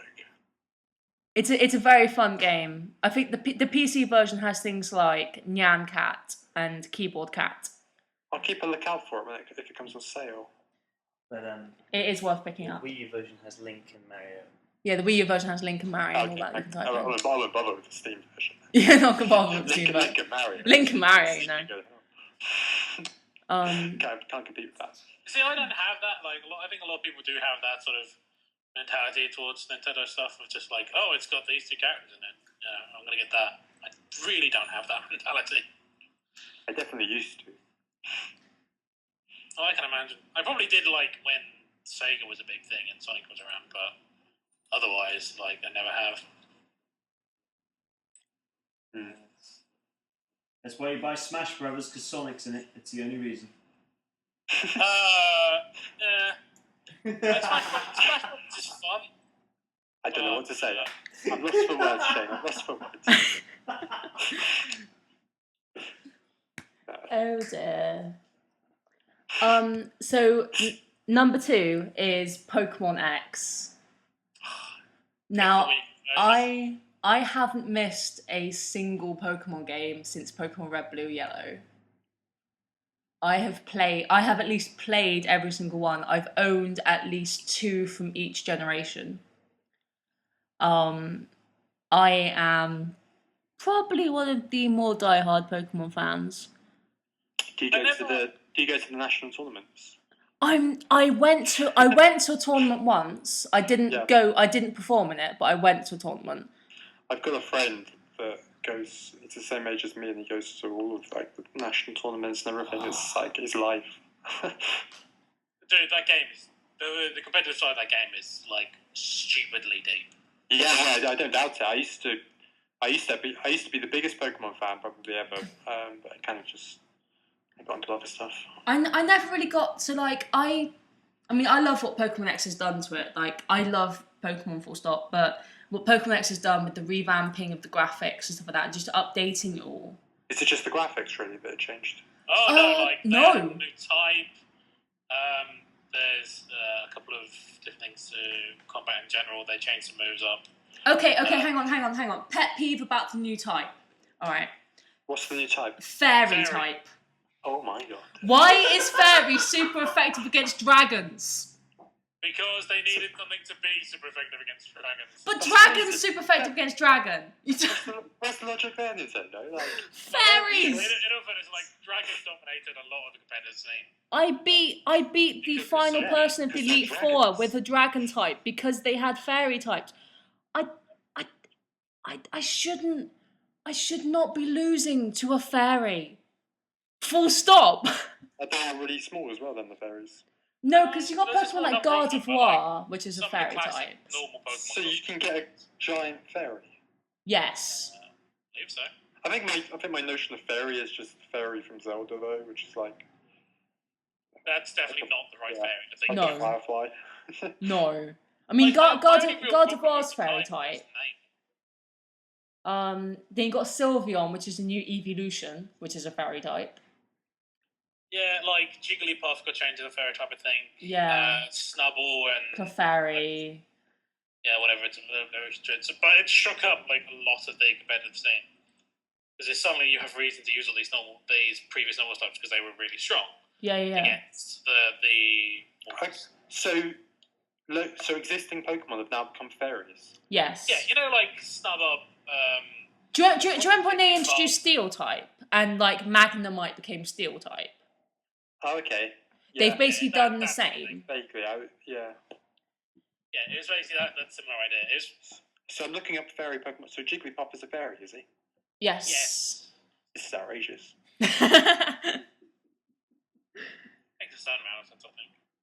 No, I think things like So Jigglypuff would be super effective versus like a Dragonite. Yes. Yeah. Yes, In Jigglypuff fact, is super effective Dragonite against the Dragonite. Dragon moves don't hurt fairy Pokemon as well. Bloody ludicrous. I think that was generally people's reactions. My only problem with the type is the fact that his name is flipping fairy. Yeah, I fully get your logic, but if the competitors needed it and it was crying out for it, and Dragon Pokemon were dominating everything, then you've got to introduce something like this. I think like Dragon. I think if you had like a team with an EV trained Dragon, you were basically sweeping. Well, like there was Garchomp, there was Dragonite, there were like just loads of dragons were just always in teams and were still there. And this just means like it's just been shaken up or not. They did add a poison dragon, which is pretty amusing.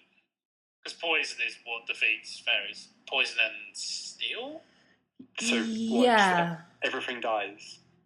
But it's like poison and steel is what's super effective against fairy. I always remember it was kind of designed to shake so poison was now an actual valid thing instead of just being. no one used poison type Pokemon before this. Wasn't that always the case with was that always the case with like fire and ice? Like they were both super effective against each other. So they usually ended up just killing just fully. I don't think ice wasn't super effective against fire. No, water's super effective against fire. Yeah. Was ice not?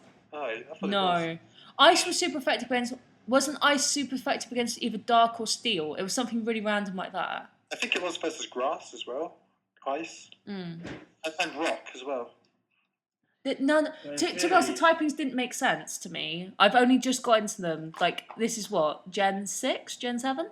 I've only just started looking at, like, breeding and, like, working on the natures of the Pokemon and the attack stats. And It's just a lot easier to do now. It's to EV train was just like a bitch.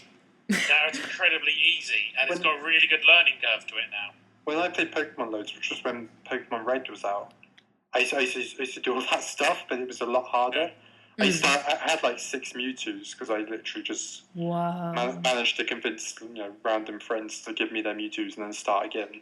So I just hoarded them all, and it was just the most insane thing. And you stacked up all of the things you bought from the shops to increase like their special attack or their HP or something silly, and it got a bit silly. That was just totally unbeatable in that game. I have a real issue with legendaries or Pokemon, so I went to the Celebi event at Toys R Us in Cribs Causeway when I was probably about 9 or 10, because it was 2001. I was 9, and I got my Celebi, and then 2 days later, my mum erased my save file.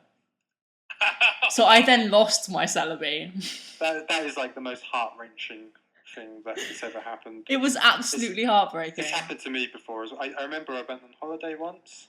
It's like a caravan holiday, and I was quite young, and I took my Game Boy and I had Pokemon Red, and I was like, great, I'll just start a new game with Pokemon Red.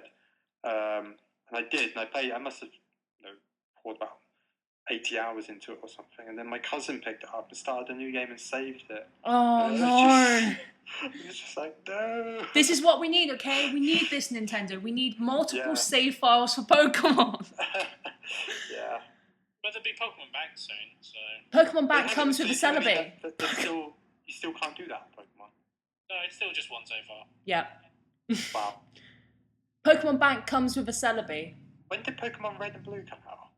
1997, Years ago. 98. And they No, haven't. it came out. No, it came. 98. Yeah, that's. 98 was yellow. I know that. When did it come out? Well, it would have been before that. Oh, I don't know. I'm just because that was a huge complaint of like Pokemon Red and Blue like years ago. They just haven't changed it. Oh, I mean, dude, like they've only just started listening about like the stuff they changed. Like, you really think they're gonna do everything in one go? Jeez. It's only They've they've had like 16 years for this though. Yeah, but now they're bringing out Pokemon Bank, which is basically a cloud service you can store your Pokemon on. Yeah. So that should be interesting. I'm so excited about that because I have 2 level 100 Arceuses or Arceuses. Yeah, there was 2 events for them. Yeah. One for Pokemon Black, one for Pokemon Black 2. So I've got 2 level 100 Arceuses that I really, really want in my Pokemon X. Yeah. I think they've got. To be honest, I think the moment they introduce multiple save files is they would lose a lot of sales as well, and I think it would kind of destroy the collaborative aspect as well. I don't think people would go and seek out other people and trade as much because they could kind of trade with themselves. That's a valid point, actually. It's sort of I'm not sure they ever will introduce it now. I think about it. Yeah, but now with Pokemon Bank, there's no need. If you want to start again, you dump it all on Pokemon Bank. And then Pokemon Bank just an online auction house. Yeah, it's not an auction house. It's just a cloud-based bank for Pokemon. It's how So, you meant to get but Pokemon basically, you Black can and only White, see your own Pokemon.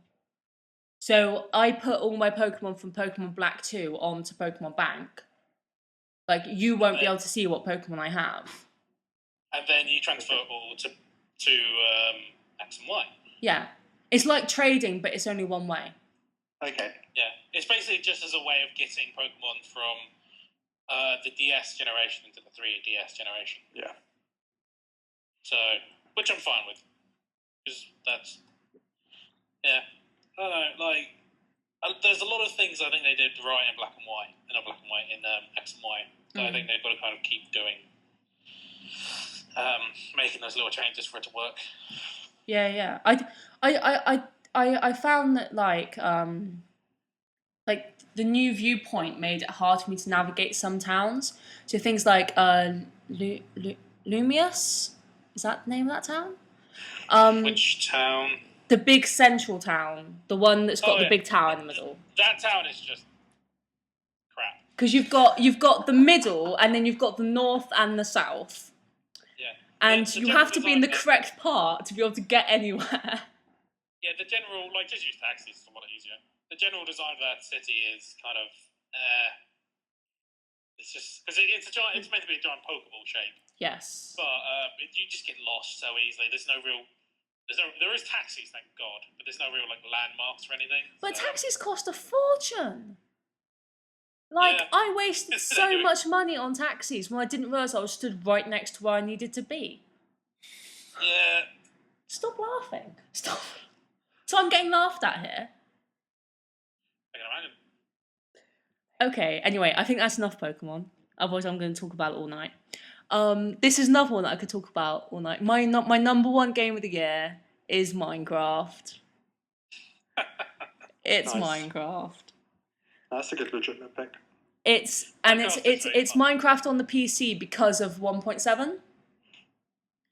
Is that the one where they introduced more bosses? Am I thinking of a different one?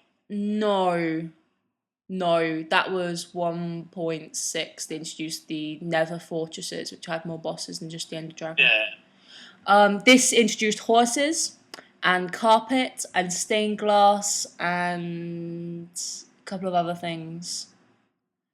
But yeah, the main reason that's my game of the year is simply because I have spent too many nights up until 2 o'clock in the morning building cathedrals.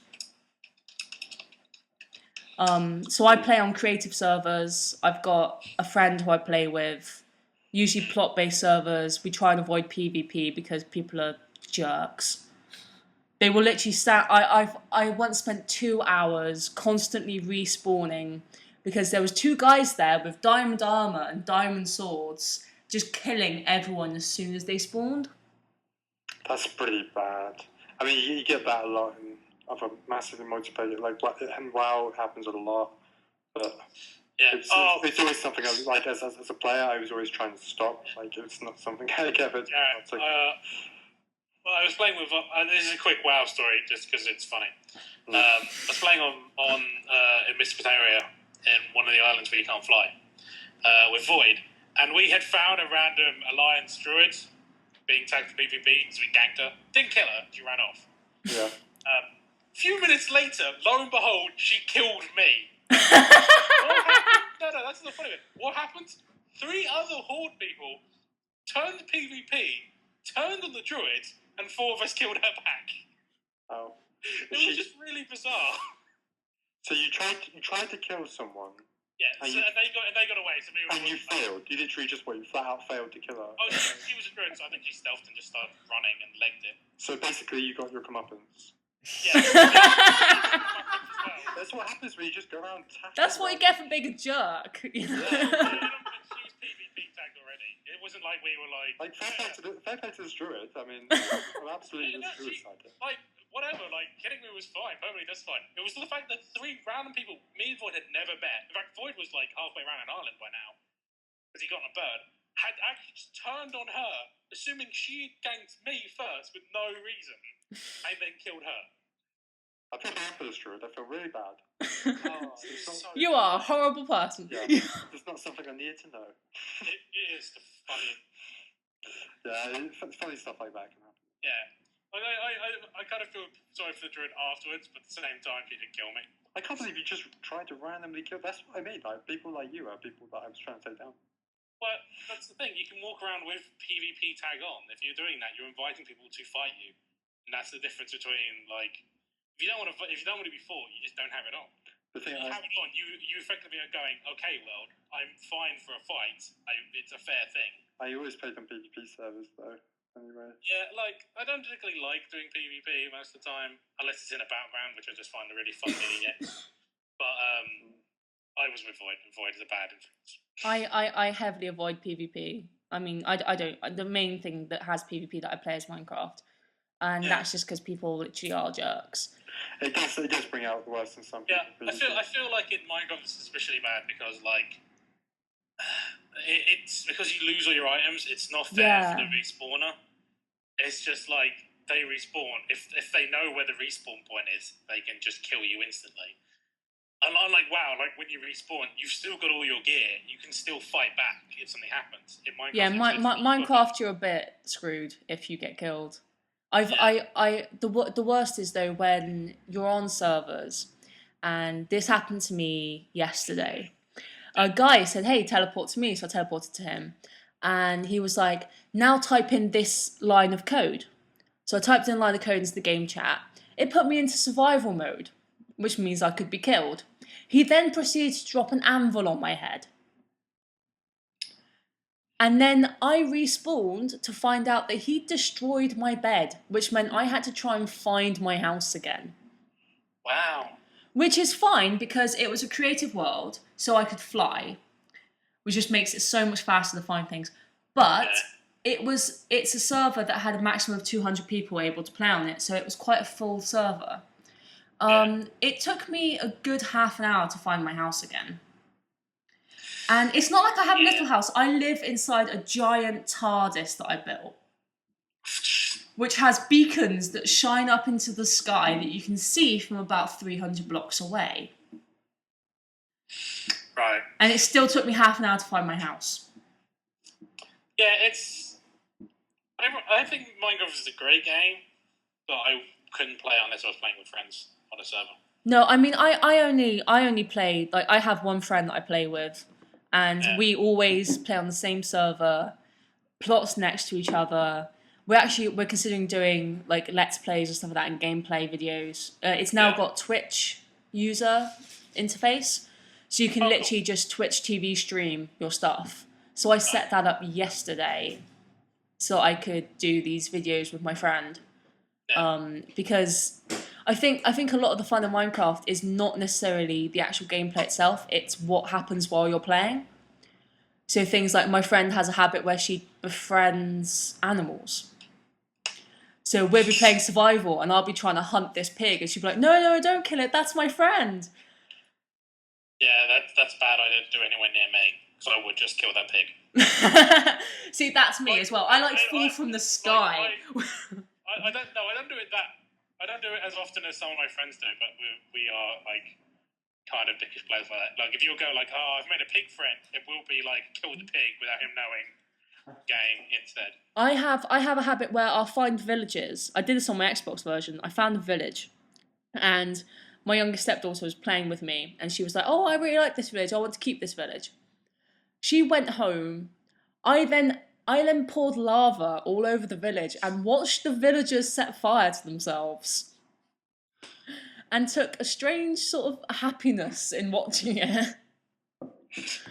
So maybe there's the link between Minecraft and Little Inferno. And honestly, the only thing I really want from Minecraft anymore is like an actual visual update. Like the gameplay is pretty much fine for me. I would just like everything not to look like it's covered in terrible textures. Go for texture packs. That's what I do. I've currently got a HD Zelda texture pack that I play on. Just see like just them do it. Pretty lazy. If it's out there, just get it. Like mods. Yeah, I'm not that big on mods. What? It's something I've never done. This is news to me. Like must download mods. I've always been like, I'll play what they want. Mods are the best. That's where all the action's happening. Yeah. So much of the innovation like in games goes on in mods. So much of what like comes out in games is just usually something. Well, the Xbox version of Minecraft has texture packs, and they're all made by officially, so there's no need for mods. They've also got a Skyrim version, a Mass Effect, and a Mass Effect version. I don't know Minecraft that well. How good are they compared to the modded ones, though? So the Skyrim and the Mass Effect texture packs are called mashup packs. Okay. And basically they come with a texture pack which changes how everything looks. And it also comes with a pre-built world. So the Mass Effect one has the Mars base. From Mass Effect 1. And the Skyrim one comes with the first village. Like ready built, all fine. And then beyond that is a normal Minecraft style world that you can build in and stuff. Would you say the mods you can get on the PC are better though, or the map? It depends on. It depends on the quality of the mod. So, like I don't tend to play like you can get Hunger Games mods and Skyblock and stuff. I don't do stuff like that. I just play straight creative with texture packs. I've found some pretty darn amazing texture packs.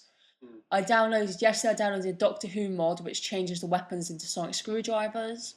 Of course. And changes the glowstone into TARDIS flooring, which is great because I built my TARDIS and I used glowstone for the floor without using that mod. So then when I actually loaded up the mod, it then had the automatic TARDIS floor, which looked really cool. And the skins you can download. I make my own skins, but the skins you can download are usually pretty good quality. Yeah. But the skins on the Xbox are quite nice, and the mashup packs are quite fun to play. But I personally prefer the PC version or the Mac version. Yeah, like I think what that game has brought is what it does is amazing. Like it's one of the few games that I've seen that look like that. But I can completely understand the justification for why it's all blocks. Because like sometimes I see retro games, I'm just like, there's no reason for that to look, that way. You could have done that with better graphics. Yeah. Fine, but for Minecraft, I can completely understand why, because it gives you very easy to understand rules, and when you visualize the world, it's very easy to measure up and all that. It makes it easier when you're building things like cathedrals. The people were less blocky and the animals. I don't know. I've got a skin that I built, and it doesn't look that blocky because I spent a lot of time on Photoshop making sure it didn't look blocky. Yeah, like that's the great things about Minecraft, and hopefully the games that it's a precursor of is that it's kind of what Blizzard did with their RTSs. They just allow you to do stuff. Like because Blizzard is just famous for just handing map editors with the games, just like, here, do that, use this to make what you want, and then just allowing it. And I'm glad Minecraft kind of allows that. And hopefully more games will allow that, and everything will be good. That's what we're going for. Everything being good, world peace and everything. World peace and Minecraft. That's what I want from life. Fair enough. Okie dokie. Yeah, Minecraft. Yeah, it's a good game. Yes. I don't know.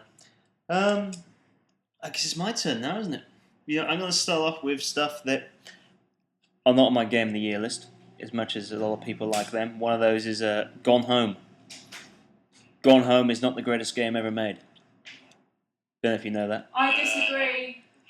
It's a nice interactive story, and a discovery that your sister is a lesbian. Fair enough. Okay. Yeah, I remember looking at the game and thinking, like, it looks like a really almost sort of point and click adventure style game. But that's not for me. Yeah, and it's I played it. Yeah, I played it all in one sitting, which is probably the best way to play it.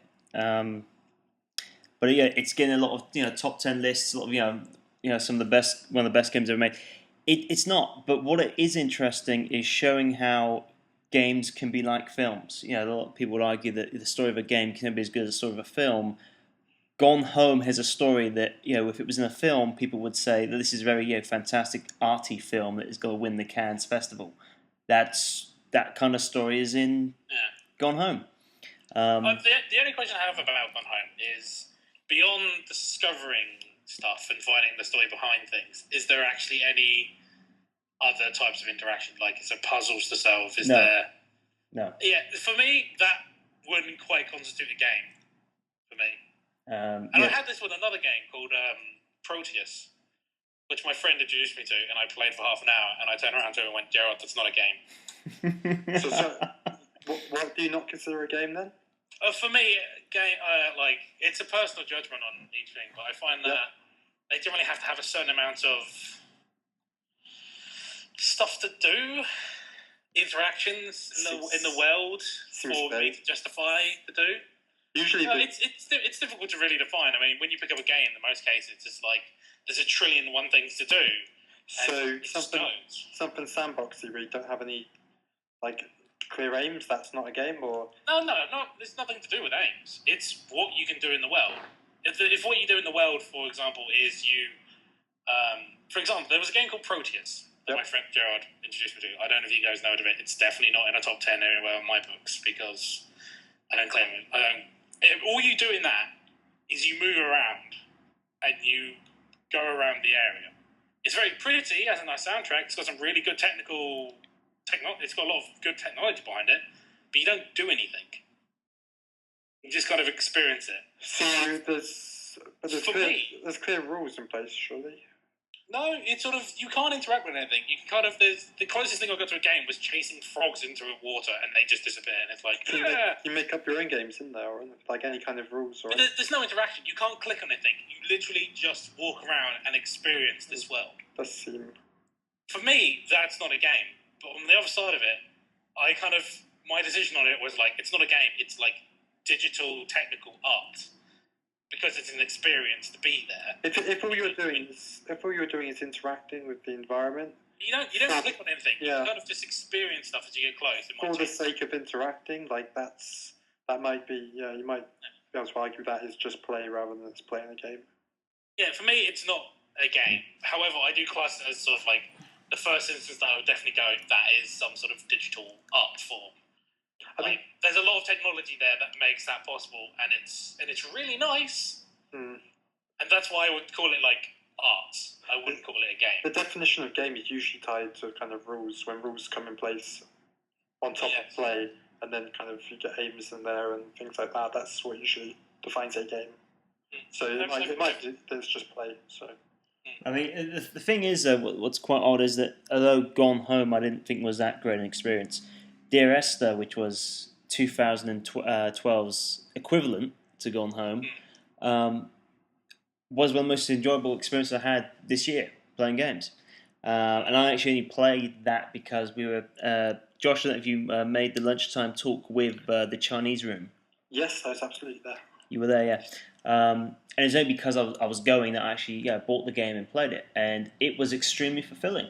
A lot of it was due to the aesthetic and the environment and the sound. So, as the scenario is basically someone or something that you're controlling walking around this cliff face on the M5 near Western-super-Mare. And because it actually looks familiar to the Avon Gorge where we live, and the weather outside the house was exactly similar to taking place in the game, and I've got earphones on, it became a fantastic experience. But more importantly, there was something to discover, and there was kind of just and feeling, okay, I'm actually playing part of this world, although you were controlled in a way where you knew there was nothing you could actually do. The reason being you couldn't do anything, so you're simply a ghost walking around finding these letters that you've already left when you were alive. And it's very ambiguous. It might not actually be that's happening, but that's my take on it. But yeah, in comparison to Gone Home, it was kind of fresh. It was a unique, pleasant experience that I could have in real. I felt that if I was outside the house in that same location, I could have a very similar experience. Apart from the fact I'm not a dead ghost floating around the place who then commits suicide again. I think those games heavily rely on the atmosphere they make. Yeah. Those experiences rely heavily on atmosphere. It's well, all about creating the right environment and experience. Yeah. And I think my enjoyment of Dear Esther, enough to make it on this top 10 list, has some to do with the fact that Gone Home is seen as something so great, then quite frankly it isn't. And that's what kind of made my memories of Dear Esther, reappear in my head. And so actually, no, I really did enjoy that experience. It was maybe not something I'm going to play through again, but it's something I'm gonna remember. The other thing that popped up, a lot of top 10 lists is Brothers: A Tale of Two Sons. I don't know if anyone's played that, but that seems like an interesting game. Interesting controls. Yeah, it's. Could you explain it to me? I'm not familiar with it. So basically, you're playing as two brothers in a quasi or pseudo 3D platform game, except you're controlling both brothers at the same time. One with a left analog stick, one with a right analog stick. And the action buttons are the left trigger and the right trigger. So. Yeah, it's an interesting little again because it sort of splits the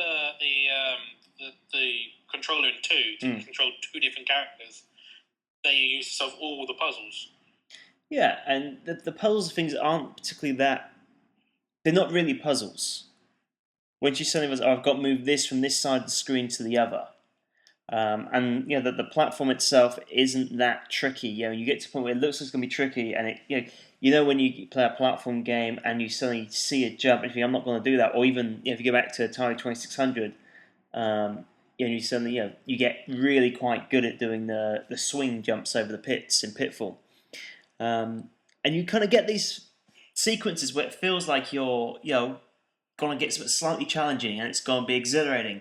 And it looks like it, and then suddenly it's not. Oh, this had a lot of promise, and it's not there.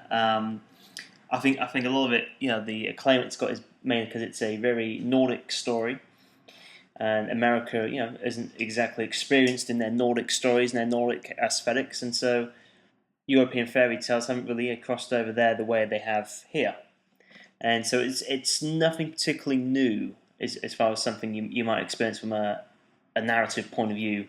I say mechanically, it's not as interesting as you'd like it to be. It's certainly not as risky as you'd like it to be. So those are my games that aren't in the top 10. What is in the top 10? The 2002-2013 game of the year, Legend of Zelda Wind Waker. It was good enough to make me buy a Wii U. That's enough for it to be in the top 10 of anyone's list. Yeah. Never really much introduction of that. Yeah, but I did play it again. I finished it last week when I had a flu all week, and so two things. One, having the Wii U means you could be in your bedroom with the gamepad playing Zelda when you're stuck in bed for 17 hours. That's that's the reason to have a Wii U. And then the boss fight, the very end boss fight, is not particularly difficult, but it's a boss fight. It's an actual boss fight, and it's awesome. And you reflect the light arrow to Ganon that Zelda's launched at you, and you flip in the air, and you found the Master Sword through his skull. It's awesome. It's a boss fight, and it looks great, and you feel like you've done something. It's great. Yeah, Legend of Zelda Wind Waker HD. What else we got? Sega Vintage Collections. That's more than one game. That's probably 1, 2, 3, 4, 5, 6, 7, 8, 9, 10, 11, 12, 14 if you include the Toe Jam and Earl collection, which I haven't picked up yet. Streets of Rage collection is included in that, and it has Streets of Rage 2. Immense. Yeah. It also, each version has the Japanese version, so you can play Bare Knuckle 1, 2, and more importantly, Bare Knuckle 3, which is the far superior version to Streets of Rage 3. Fantastic. Streets of Rage 2. That's a reason for it to be this year's top 10. I'm getting old, and I got to play Streets of Rage 2 again. There we go. That's great. Nintendo Land. I didn't get to play it last year. I played it this year. It was enough for me to play it, and I think I actually want to own this. And it showed how a tablet should be able to play games, and it doesn't. Nintendo have proven with a gamepad what tablets are supposed to do. Nintendo Land's awesome. Super Mario 3D World. I am not the biggest Mario fan. Super Mario 3D World, like Super Mario Sunshine, like Super Mario Galaxy 1 and 2, is an amazingly well put together game. The difference is I'm really enjoying playing 3D World. I've heard really good things about that. I really would like to do that, actually. It's come over. Play 4-player. It's fantastic. Okay, yeah, I'll do that sometime. Yeah, the cat suit's great. And some of the worlds kind of take you by surprise. Some seem like basic platforms, and you get this one world. You're on Bullet Bob's train, and it's fantastic. You really kind of it's not a particularly difficult stage, but you're excited. Dodging the giant bullets that are flying past while you're on a train at the same time. It's awesome. There's a couple of Mario Kart stages where you end up on a Mario Kart track and you're running. Then there is Anarchy Reigns. Anarchy Reigns came out in over here in January. It's Platinum Games joint. It's basically mainly a multiplayer online beat 'em up. Imagine Streets of Rage 2, but in 3D and working and playing with 16 people at the same time, beating each other up. Whoa, say that again. Streets of Rage 2 in 3D. Yeah. Yeah? Yeah. Except it works. Okay. And it's 16 people at the same time. It's like mind blown. Yeah. And you have modes. You have battle royals, you have team battles, you have the equivalent to Halo's Griffball. You also have a mode where you jump onto helicopters and shoot each other while hanging off the helicopter. Okay. Yeah. I can dig that. Yeah. Unfortunately, because of the delay and when it came out, there's not a huge online community. But the single player mode is the craziest fucked up story you're gonna get this side of Japan in quite a long time. It's awesome. You get to play it twice because you have to play reverse the way the two characters you play in the order they play. It's fantastic. Absolutely. They probably haven't got time to go on about it, but Jack Kamen from Mad World returns with a whole bunch of people on his way to capture a head of the good guys, the Bureau, who's schizophrenic and is completely drugged up, and he's being hunted down. Kamen's got to catch him for his daughter so she can see him before he gets prosecuted. Unfortunately, the Bureau, and particularly this guy he's chasing, Max, accidentally killed Kamen's 6-year-old daughter. And so Jack Kamen from Mad World has gone insane, and he talks to his 6-year-old daughter's ghost. And it's got an amazing soundtrack, and it's awesome, and it's violent, and it's fantastically fun. WWE 2K14. That's on here, and I've probably played 13 more. 2013, I did 14, but 14 is better. You could argue that maybe I shouldn't be putting on WWE games and games of top 10, but I play them so much they need to be on there. Yeah. Yeah, I used to always get the NBA games. I haven't for the past couple of years, but they make some really big jumps every now and again, like from year to year in gameplay. Like there's the career mode in NBA games, which has got really developed from game to game. So sometimes they can be quite a lot different. And this year, the career mode has actually been heralded as something fantastic. Actually, it's not. It's kind of a look back at WrestleManias over 30 years of WrestleManias, and takes about 48 different matches over the 30 years of WrestleMania. The sad thing is that a lot of those matches were in the 2009 game Legends of WrestleMania, which had a different system. It was kind of the matches were very kind of quick timey. So you got to a certain, the grapples, you had to hit quick, certain buttons in a certain order would put you into moves and into another moves, and they could be countered by counting the quick time with another quick time.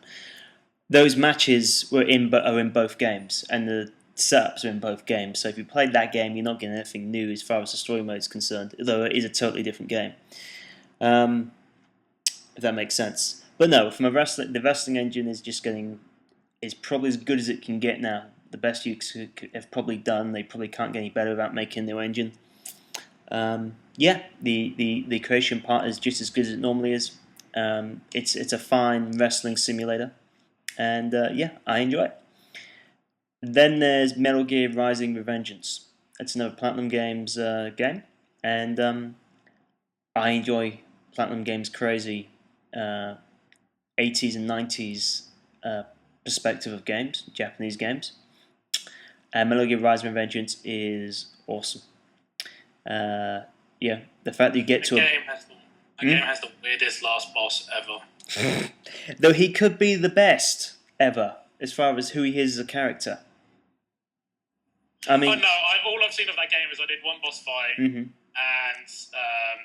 my friend showed me that last final boss thing, and it was like, okay, this game is weird. Did he show you all of it? So when the guy's in the suit and he starts ranting.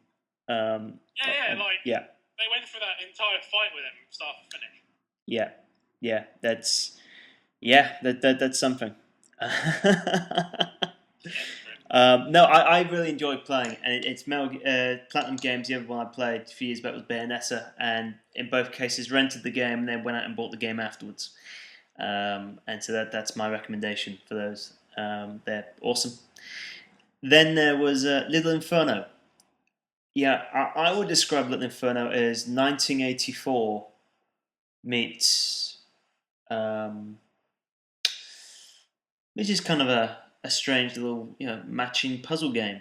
It's kind of like a lateral version of pairs, where you're pairing up certain combinations of toys that need to be burnt to create things. So if you put a moon and honey, what's some of the combinations, Tasha, that were in?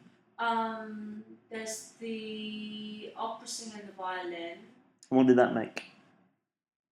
That was that the orchestral combination? Yeah, so you'll get funny names that you've got, and there's clues to what things you can items you can burn, and it's kind of this kind of a crossword pairs type game mixed with 1984, because that's kind of the world that's outside. It's very 1984-esque, and it's at the same time it's like one of those interactive fire displays you might have in your house. It's not something I'm into, but it's very easy to treat it like that. You have the TV on, and then you've got the gamepad, and you're flicking stuff into the fire, but your TV reacts like it's a fireplace, and things are being thrown into it. It's bizarre. And it ends up with the boss of the toy company. She ends up taking a rocket ship to the moon. It's really, really bizarre. And if you can find the trailer for that game, which is actually part of the game, it's a little bit into the game. You probably play about 10 minutes, and that trailer occurs. It's really strange. Worth checking out. And then my number one game is Grand Theft Auto 5. Because it's fantastic. It's an absolutely stunningly produced piece of software. I enjoy playing Grand Theft Auto games. I enjoy the mechanics of the driving. I would say this one, compared to 4, has been made a little easier. So in 4, if you flip the car over, the chances are it was going to burn. The car blew up. In this one, if you flip a vehicle over, you can rock it till it goes back onto 4 wheels, which is slightly disappointing. If I make a mistake, sometimes I want to kind of be punished for it. But I guess if you're on a mission, sometimes it's nice to be able to tilt the car back over and continue the mission. Although in general, if I fail a mission in Grand Theft Auto, I'm happy to replay it. Because I enjoy all of it. It's not perfect. There's a couple of weird little things, such as examines how you're playing and then gives you a psychological analysis of you after you finish playing the game. It doesn't make a huge amount of sense because the psychological analysis part is based on the character of Michael, and yet because he goes to a psychologist, or his therapist, but you can't really tell. Is it basing it on him and what I did with him, or is it based on what I did with all 3 characters in the game? And every time they went to a strip club, or how many people they killed, or the decisions they made.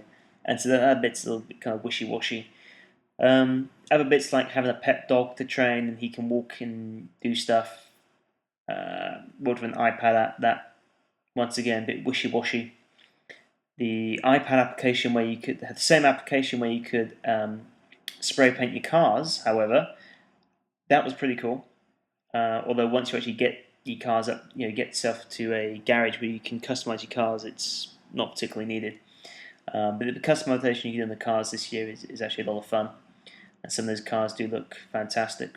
There's a new garage system to store your cars, and if you leave a car on the street, the police take it to an impound lot, and you can go and get it from the impound lot, and this customized car is then you've got it back without costing you any more.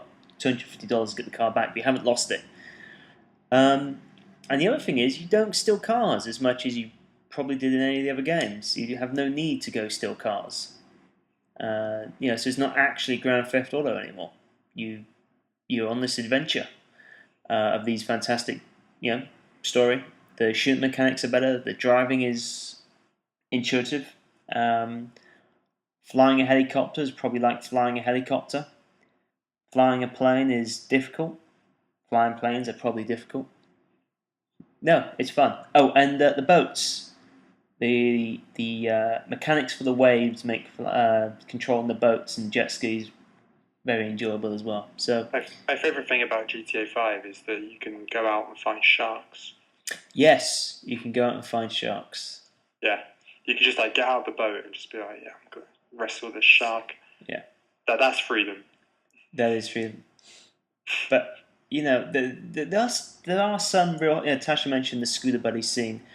I think the strangest one and the scariest one was he switched to Trevor and he wakes up in just dirty underwear on a beach, surrounded by a bunch of FBI agents in scuba gear, and they're dead.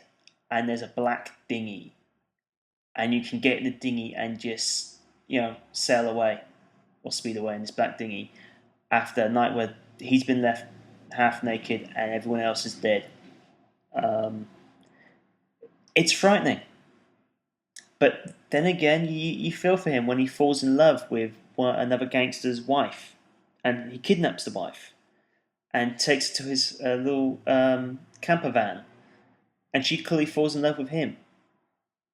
And they have this sad scene where he has to give her back to her husband, and touching romance saga going through his text messages on his phone. And it's a touching tale. I'm starting to tear up at the thought of it now. But no, it's a finely crafted piece. As much as you can talk about all the hype and everything else around it, it's a finely crafted piece, and it's I don't play Grand Theft Auto to drive around and smash stuff up. That's never been my interest in it. I like playing it for what it is. And I love always listening to the radio. Although this year, talk radio not as probably as much talk radio as there normally is in the other games. But the song of this year's Grand Theft Auto has been was it Small Faces? The name of the band, Ogden's tobacco flavored nutsack. Is that what that song's called? I don't know. Yeah. Anyway, absolutely fantastic thing. Anyway, if anyone listening fancies checking out the soundtrack to Grand Theft Auto and getting back to us and telling us where we were wrong, feel free. This has been a enjoyable podcast tonight. What do you think, guys? Yeah, that's right. Yeah. If we made our arguments enough, I know I've kind of rushed mine. But I suppose, if I had an argument, it's more that just release dates are a pretty crazy notion now. But so many of our games are old games, for example, and there's so many games that officially came out last year are actually out a few years anyway. So it's a bit of an odd one, but yeah, it's been fun. Yeah, I mean that's the strange thing about release dates is that you get so many companies now trying to release alpha releases or final releases like Battlefield 4 that don't work, and then you get Nintendo who are insisting on having games still release different years in different regions. For example, Scribblenauts Unlimited, not even actually a Nintendo game, but wasn't allowed to release over here until last month, and yet was out a year prior to that in America. The same coming up this year. There's going to be Donkey Kong releasing in February, I think, in all regions, and yet we're probably going to get Smash Brothers over here considerably earlier than America, and they'll get Mario Kart before we do. So it's all going to be kind of up and down still. But the release date thing is really odd. Really odd. Hat, what are your thoughts? I don't know. I think in the end, really, just a lot of what we have all picked. I certainly have not picked things that would be considered game of the year by a lot of people. I think a lot of us have, but it just comes down to what do you like playing. Yeah. I mean, there's not going to be one game that is just the best because we've got such a huge number to pick from now. And just because a game comes out that year, it doesn't necessarily mean it's the game that you're playing that year. And I think there's the issue of new consoles out, and there's this kind of at least in the media, the idea that is you're only going to be playing the games coming out on the new consoles. No, there aren't any games coming out on the new consoles, so you're not playing the games that are coming out on new consoles. If you're playing some good games, you're playing games that came out in the past 8, 10, 15, 20 years even. In Josh's case, that's Age of Empires 2.